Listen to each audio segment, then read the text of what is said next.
ये क्वेश्चन देखो, काफी आसान क्वेश्चन है. In a circuit shown in figure, resistances R1 and R2 are known, as well as EMFs E1 and E2 are known. The internal resistances of the sources are negligible. At what value of resistance R will the thermal power generated in it will be the highest? See. So here we have one branch of battery and resistor, another branch of battery and resistor. They are in parallel with this branch of battery and resistor.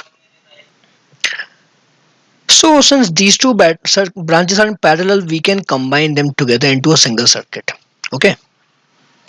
So this is uh, the central battery and resistor. Let's say the central battery has EMF E. Okay, so this is E and R. Now I'm combining the other two branches into a single resistor and battery circuit.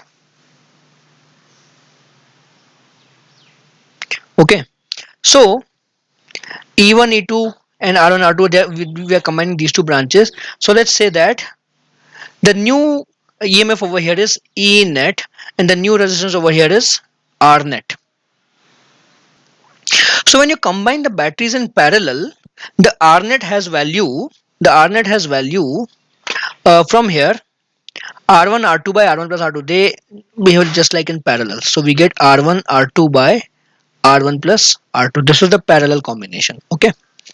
Now there's a see, these two EMFs can be combined. I could just erase this EMF from the branch and write it over here instead. So minus E. Okay. So now my circuit has been simplified. Now I just need to apply maximum power transfer theorem.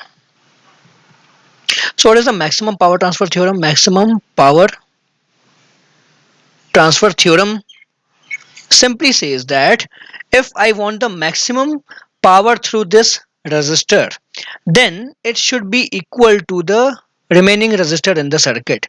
So that is R should be equal to R net. That's it. Okay, there are two resistors over here. One is R, one is R net.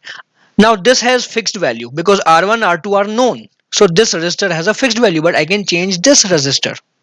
So I should change it to a value so that I can obtain the maximum power through this one, and that will happen when R is equal to R net. There's a derivation for this, but we're not going into derivation in this solution.